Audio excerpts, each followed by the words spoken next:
Sometimes, the creepiest of things happen right inside our own homes. Not all things that go bump in the night are mysterious paranormal monsters. Sometimes, the boogeyman we fear the most is another person. Every day on the news we see tragic stories of stalkers, murderers, assaults, robberies, and more.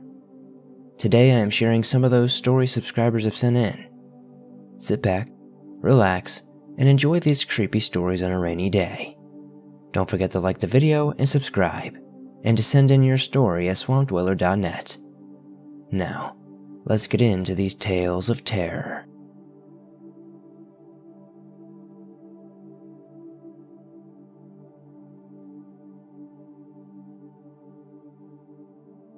I work at a gun shop in a city, but due to its popularity I won't mention its name or my coworkers' names. I'm going to start by giving you a little backstory of my compadres. We'll start out with one we'll call Matt, who doesn't trust easily. He's basically someone who, while kind, is suspicious of everyone till given a reason not to be. Next, we have Jimmy, a former Marine who served 2 tours in the Middle East. Next, we have John and Bob. Bob was our gun-safe guy, while John was the shift lead for the night. I, on the other hand, had just gotten out of the AIT and basic training for the National Guard. On the night this story takes place, we're closing up and had finished our other work as well. While I had completed all my tasks, I thought I'd wait up for John and Matt to finish his work before heading home. The team is rather close-knit at the store, and considered one as a family in many regards. Soon enough, Jimmy and Bob walk in and Jimmy asks permissions to go home, at which he is given the okay and leaves. Jimmy leaves and the alarm goes off, which prompts Bob to rush outside while John and I head for the alarm system.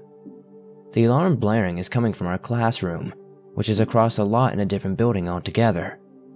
After taking a look at the classroom from the lot, we see the doors are open, but not much else appears to be going on. That's when I hear Jimmy shout across the way that he'll check it out. Keep in mind, he's carrying a firearm with Bob right behind him. John, meanwhile, has left to call the cops. Knowing Bob doesn't have a weapon, I figured I'd join him. This is where Jimmy and I's CQB training comes into play. I knew Jimmy had more experience, so I let him take point, as I also unholstered my weapon and readied it.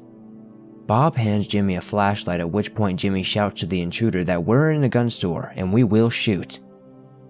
I signal to Jimmy that we are ready, and soon Bob appears and opens the door and we enter the property. The classroom's layout is fairly basic. There's 3 desks on the left and right walls, and 3 in the middle with a bathroom door on the right and a door to the ammo storage on the left. The second Bob opens up, we rush in. I head to the bathroom and Jimmy goes straight for the ammo storage room. I bust into the bathroom, but I find nothing. Jimmy has now opened the ammo storage room, which has a bathroom on the left side, and a locked, gated fence with barbed wire on the top right. Jimmy finds no one in the bathroom, and by the time he goes to check the fenced area, I've rejoined him, already looking out into the darkness. Bob hits the lights and we inform anyone outside that once again we are armed and will fire. Looking at the fence, we find the lock is snapped, but it's still hanging from the fence. Jimmy pulls the lock off and informs me I hear gunshots to shoot through the classroom wall. I move to the position, ready to do what needs to be done. Jimmy turns the corner, and then, nothing. Relieved, I began to relax when I hear Justin scream, "Tanner!" while pointing towards the loft. I'm shocked to see that we have a loft, as I didn't realize we did at the time. Moving in, we announce ourselves again as Jimmy now climbs the ladder. At the top, I hear him say, "What the?" At which point I ask him if everything is alright. He says yes, but he informs we need to get John. Now! Bob and I head up to see what Jimmy is on about. Once up the ladder, we see in blood on the wall is the message, "Tee-hee."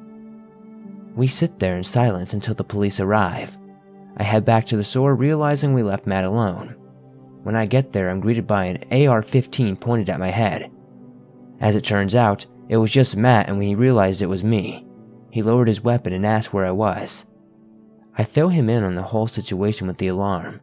This was when Matt who's a big dude and isn't scared easily, turns white and asks me if I heard it. Asked if I heard what? That was when he said he kept hearing a grown man repeating, "Tee-hee," over and over again, but he couldn't pinpoint the sound or find where it was coming from. I hadn't told him about the wall just yet, and when I did, he seemed weirded out and a little shaken. The cops arrived roughly 8 minutes after John called them. We didn't bring up any of the tee-hee stuff again until the next day, when the owner came in. Apparently, back in 2006, a former employee had cut his hand and wrote tee-hee on the wall in blood, just before committing suicide. Now every time I hear those words, I get chills.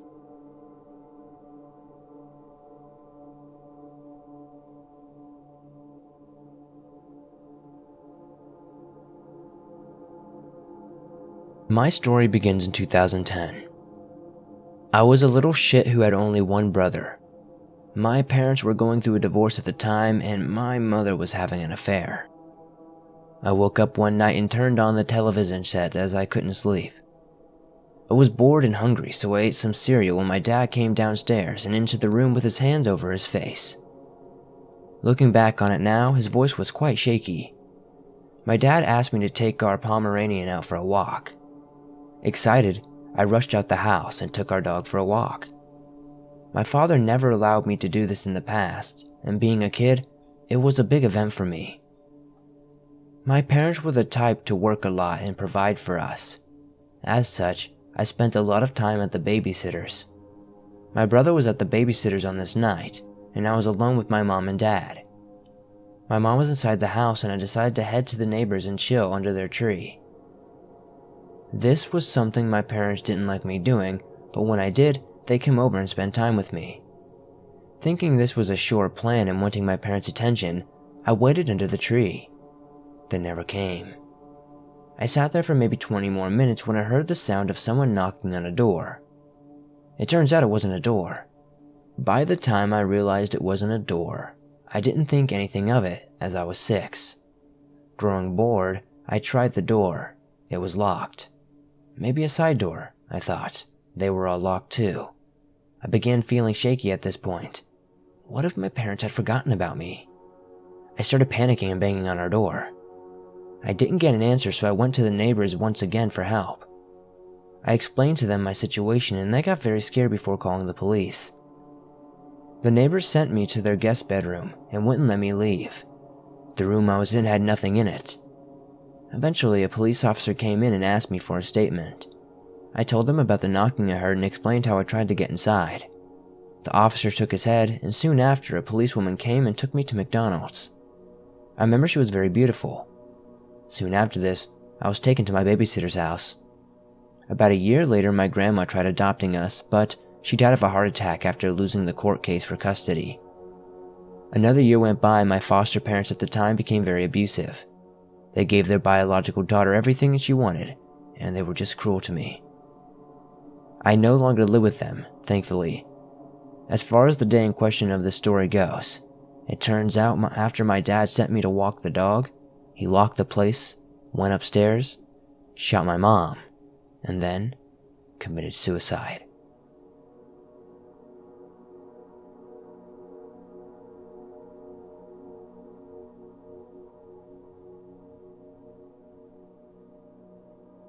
I'm 26 and currently live in Long Island, New York.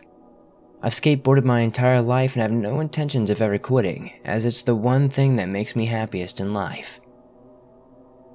3 years ago, I planned to meet up with my friend in Astoria, Queens, to get a late night shred fest on at the skate park. I usually got out of work pretty late, around 11 p.m., so I didn't meet up with my friend until midnight. My friends and I were in our car, rolling up to the parking lot when a black 4-door Hyundai with tinted windows suddenly pulls up in front of us and stops. This was extremely odd, as the parking lot itself was empty and the size of a football field. I was thinking, why park right in front of us? Although initially weirded out, we decided to shake it off and continue onward to our goal. This was when the car began to make slow circles around my friend and I. I'm not gonna lie, I was worried at this point. I asked my friend if he was seeing this, but he seemed completely unconcerned and just kept rolling up. I was still concerned and figured the only way I was going to shake my worry was to confront the people in the car. This terrified me, but I'd never be able to enjoy myself if I didn't know what the heck they were doing.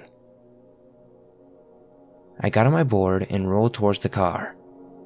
The second I made any real progress, the car peeled out and left the lot. After this, we enjoyed the skate park to ourselves for the next 3 hours. I'm happy I always had my board as a weapon in worst case scenario, but the event of that night, though nothing ultimately happened to us, left me feeling the most vulnerable I've ever felt in my life. If you're ever out late, be careful. You never know who you'll run into.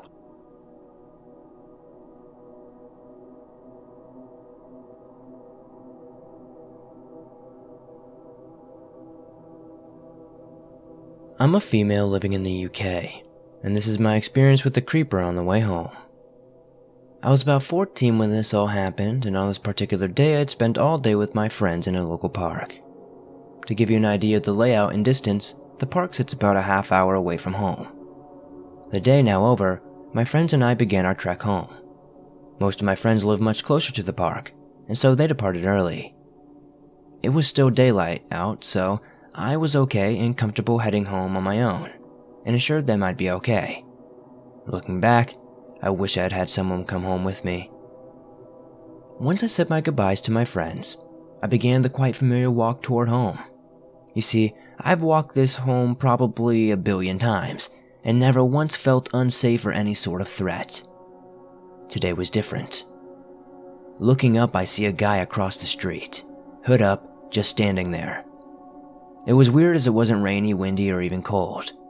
Still, I did as so many do and shrugged this off as an initial warning feeling I was getting off the dude.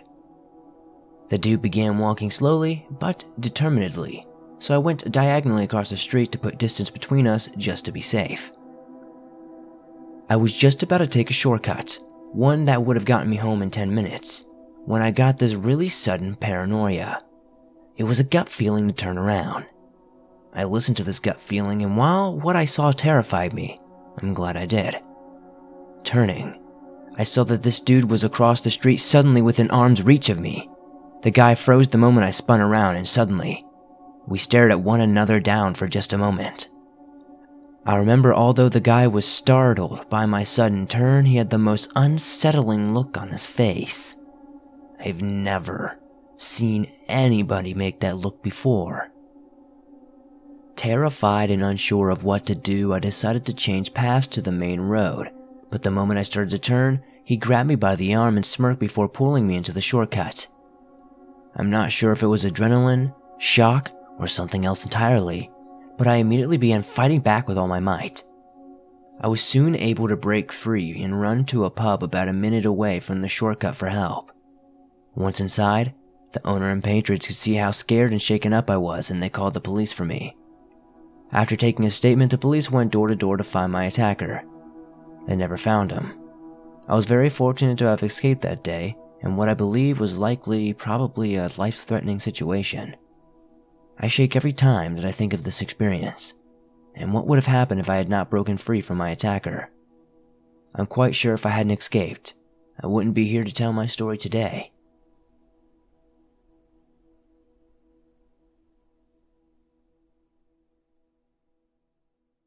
Hello. So I have never shared this experience, and it isn't too long, but it is frightening nonetheless. It was Christmas Eve, and I was home with my twin sister Violet, and we were both 17. This is important to note because we have heard all the stories about stranger danger and all sorts of things.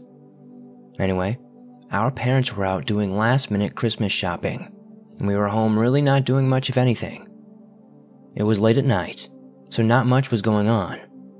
I was sitting on my bed listening to music, and Violet comes in with our golden retriever, Luna. Luna is a very good dog and never barks at anything. This time, however, she was scared of something and she was growling and barking. Violet told me there was someone standing out on the snowy street taking pictures of our house. I get chills down my back and we go to investigate. My house has a lot of windows, and we live in a pretty suburban area, so it wasn't uncommon to see someone on the street, even late at night. I have to walk to the windows, and then I see a very large man dressed in black taking pictures in the street of our house. He was larger than a normal human. He had a black coat, black hat, black sunglasses, and black pants. Now, I know it wasn't the best decision, but Violet was freaked out and Luna was barking and trying to get through the window. So I ultimately open it and yell at him to screw off and go somewhere else. He stops taking pictures and he just stares at us. He then continues to take pictures. I then start to hear him rapidly laughing and mumbling to himself. We lock the doors and windows and go back to my room and we call the police, but the operator said there was nothing they could really do since he wasn't causing a disturbance or threatening us. I know, helpful, right? So I call our parents and they say they'll be back in 10 minutes. We heard footsteps you'd usually hear when someone walks in the snow and hear some sort of scraping along the side of the house. So we are pretty much freaking out and Luna is barking like there's no tomorrow and everything just stops. We wait and hear our parents come through the door. We are instantly relieved. Our parents say there was nobody outside, but due to the heavy snow, there were footprints that led from the street to the side of our house, and then they just stopped. Violet and I were thoroughly confused, and after a very angry call to the police, they came and investigated and basically found nothing except for the aforementioned footprints. There was some sort of scrape marks on the side of our house. The police believe it was caused by some sort of sharp metal object. They took our statements, but nothing ever really came of it.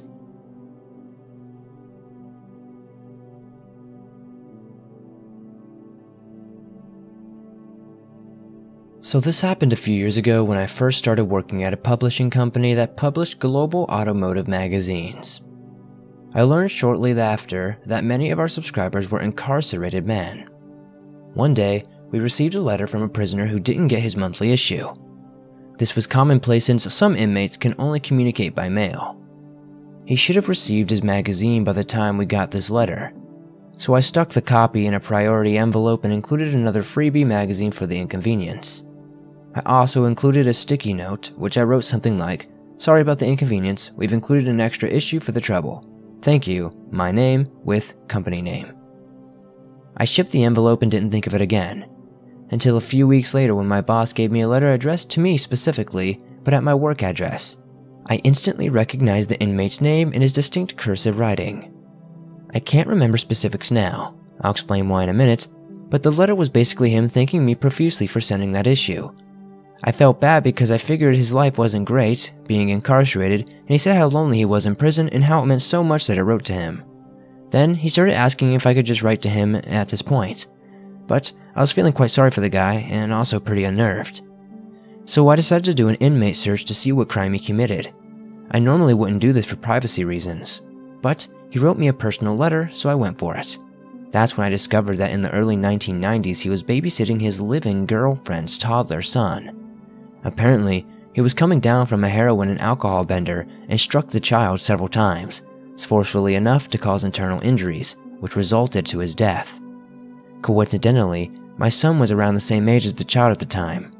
One detail the report I read about stood out. The child was clad in just a Ninja Turtle shirt and diaper when his mother rushed him to the hospital. My son was and is also really into Ninja Turtles, so that part just hit way too close to me. I was instantly saddened beyond measure and physically sick to my stomach. I tore up the letter and took it to a dumpster off my work property to dispose of it. I felt like I could feel the bad energy emanating from it. I felt manipulated and regretted that I'd ever felt sorry for a man who committed such a horrendous act. I don't remember the inmate's name because I was hastily disposed of his letter. I've tried to look up the case again with the details, but I have never found anything quite exact to the case.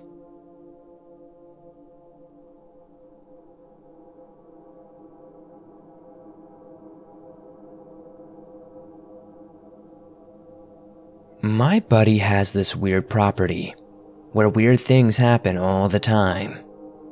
Unexplained noises and lights are normal there. This is just one of my weird stories from my life thus far. So this happened many years ago around when I was 10 or so. My buddy, I'll call him Gary, and I would often go to his place because we had a big property there. Lots of space for 10 years old to run around and play army and whatnot. They had this old tree that his dad referred to as the witch tree, because it was this old tree that never had leaves on it, but it wasn't dead. His house always had this creepy vibe to it, and I had seen orbs in the odd mist. I didn't like being alone in that house. So one calm winter day, we were running around the yard exploring as we always did, when my buddy, being the smartass he was, dared me to go and touch the tree. Of course, I had to prove a point that I was not a girl and I was a tough 10-year-old, and started over the frozen swamp to touch it. As soon as I stepped on the swamp, the wind picked up and continued to blow harder and harder the closer I got to the tree. I was a couple of feet from the tree, wind howling, when I reached out my hand and touched the tree. As soon as I touched the tree, the wind went from 80 kilometers an hour to dead still. It freaked us out, so we noped out of there. The tree is still there, having survived tornadoes and countless storms.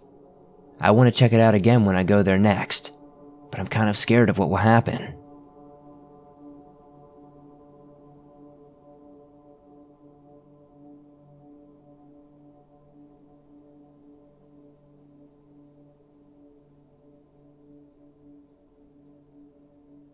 I'm a 13-year-old female, and it was only a few months ago when this happened. I was on a hockey trip with the rest of my family. I don't play, but my siblings do. I'm generally a quiet person. I have social anxiety and I don't react well to situations with people complimenting me or anything. My family had just pulled into a rest stop I was very familiar with. I was walking in to get a drink with my little sister who is 9 when she ran ahead of me. I didn't care much, but I wish she had stayed by my side because not even a few seconds later, a Caucasian male who looked to be in his mid-40s honked his horn at me. I instantly jumped back because I was right next to his car, which was a red 4-door sedan. He started telling me how pretty I was and how I should hop into the car. Being the unsocial person I am, I walked away with no reply. I ran inside to go meet up with my little sister. I'm pretty close with her, so I laughed about what just happened and told her about it. We didn't think much of it and left as soon as we came. The man made crude gestures to me as I walked back to my other siblings. I have 2 sisters and 1 brother. My brother is pretty intimidating and 16, while my sister is 15 and not intimidating.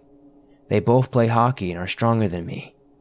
My family drove off and started to go to the hotel we were staying at. It was an hour or 2 away, so after a while we stopped at another rest stop so I and my siblings could stretch. I had already forgotten about the encounter with the man when I noticed a car pull in. It was a red 4-door sedan. I didn't pay too much attention to it at first, until I walked into the restroom area. A man followed me in and just sat on the bench like he was waiting for someone. Wanting to avoid eye contact or talking, I pulled my little sister next to me and just spoke about video games with her. I waited until she was done to walk out with her, but my mom walked in and told me to go back to the car. I always avoid talking to strangers, and I get really nervous if someone says hi to me, and I try to avoid contact with them. As I was walking back out, the man followed me. He was around the same height as me. I'm 5'8". He walked next to me and whispered into my ear something along the lines of, "You look good tied to my bed." I didn't completely remember what he said. I just tensed up and ran for my car, jumping into the back seat. I was scared now, but because I was an idiot, I only texted my friend about it. She told me if some random creep, then not to worry about it. I did as she said and forgot about it. I thought that was the end of it for the encounters. Once my family got to our hotel, we checked in and went to the ice rink. We took longer than we thought, so we had to be at the rink immediately. I began to forget the man again. It was the start of the second period, and I was sitting outside the actual rink with my sister. I don't bother watching, at least not until now. My sister and I were playing some multiplayer game when a man sat right next to me and asked what I was playing. I got extremely uncomfortable and moved away only to have him move closer. He began asking me if I had a boyfriend, and I just pointed to my ear to pretend I was deaf. It was pretty stupid looking back, but I had a plan if he believed me. I don't know how much sign language he knows, but I know enough to pass a lie. Sadly, he didn't buy it and continued to ask. I stayed silent, ignoring him, until he put his cold hand on my thigh. I was wearing leggings, so I felt how cold his hand was. I jumped at it, and he, in turn, squeezed it. In the game my sister and I were playing, we could message things, so I quickly looked at her and wrote in the chat, "Ask me to go to the bar with you." She looked at me and realized what was going on. She walked over to me and told me that she had to go to the bathroom. We hid in the bathroom for a while until the game was over. I didn't see him until the next game was going, which was the next day. My sister had a fever that day, so I volunteered to stay with her at the hotel. I only really did it to avoid that man again. It was a few minutes later when I heard a knock at our door. At this time, my little sister was downstairs getting breakfast in the hotel. I assumed it was her and opened the door. I hated what I saw instead of my sister. The same man as before, and I was horrified. His face had a horrible grin on it. Before he could say anything, I slammed the door and decided it was a good time to call the police. I was crying at that point as I sat against the door and called the police. They arrived shortly after and the man was arrested. It turns out he had been taking pictures of me the whole trip. He had been following me the whole time, even when I was swimming with my siblings. From then on, I don't ever walk alone. I hate it. I just really hope I never see him again. It was the second scariest thing in my entire life so far.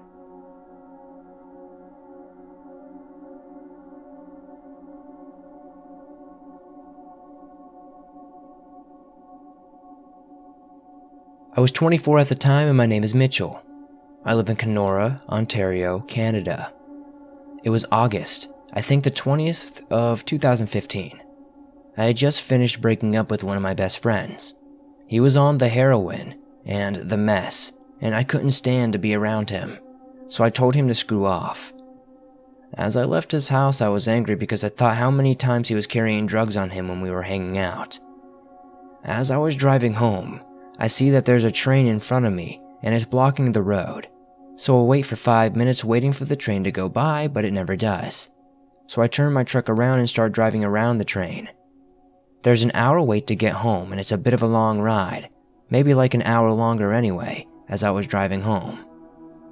I passed by an old Native American burial ground, and I slowed down, out of respect, because I hoped that they were okay, and they were better off being dead in the ground. I get past the burial ground and another 15 feet up when I see what looks like a wolf standing in the middle of the road. I slow down and come to a complete stop. I'm waiting for the wolf to cross the road or something, and it's just standing there, so I honk my horn. Nothing happens. I honk my horn again. Nothing. So I try revving my engine to get him to move. Nothing happened. Finally, I put my truck in park, rolled down my window, and I literally yelled, "Move, you stupid wolf!" That's when it turned and looked at me. Its eyes were pure red, like a demon. I pulled my head back in, rolled up the window, and turned off my lights. I noticed the wolf's eyes are still red, and that's when I started getting a bit scared. I watched it come close to my truck, snarling and growling and drooling at this point. There's something about it that was giving me chills. I was so scared that deep down I literally thought I was going to die. I thought that he was going to get into my truck, and I put my head down, starting to pray to God or whoever was listening to please let me live. That's when I noticed the growling stopped.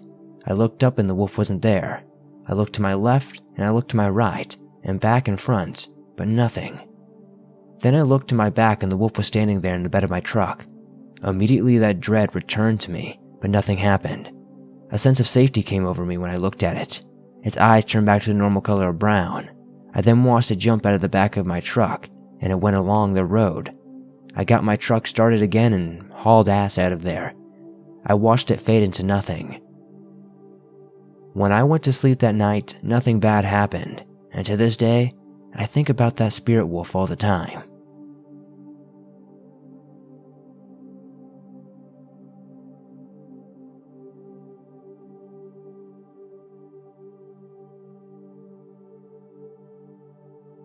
A few years ago, I was living alone in a little house which had a heavy back door that would swell up some after it rained and get really tough to open and make a lot of noise. Late one night I had passed out on my sofa in the living room on the opposite side of the house, but woke up to something which I now assume was the back door being opened. I'm an idiot, by the way, and never used to lock the back door. Netflix was still blaring on my laptop as I slowly squinted my eyes open and realized there was a black outline of someone standing still in the hallway looking down at me. They were not very large or tall based on how much space they took up in the doorframe. Being completely disoriented in my waking state, my mind latched on to the first thought that came to mind, which was that it must be my girlfriend. I was naked at the time and pulled my blanket back, with my legs sprawled and my junk hanging out, and called to her in my best deep sexy voice, "Come here, baby." Upon discovering a naked 6-foot plus 200-pound man beckoning to them with his genitalia, the not my girlfriend person immediately turned on their heel, revealing a large backpack, and booked it for the back door. By the time I stumbled up to the door, all I could hear was them taking off into the darkness at a full sprint. I can only guess, based on their height, that they did not come here with the bold intention of being the little spoon.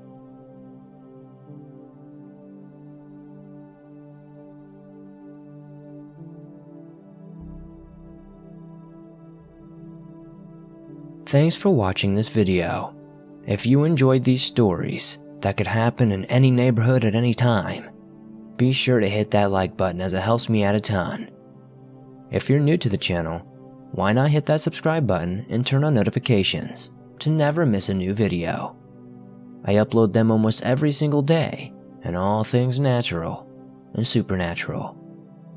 If you have a story you'd like to share in a future video, whether it be something like this or a completely different story in general, be sure to send it in at swampdweller.net or the email you can find in the description down below. I'd love to share your story with everyone here in the swamp. I appreciate all of you guys so much. Your support has really been noticed and it doesn't go unappreciated. We're very close to 100,000 subscribers and I can never imagine ever getting here, but with you guys behind us, we can do anything. I'll see you guys soon with another creepy video.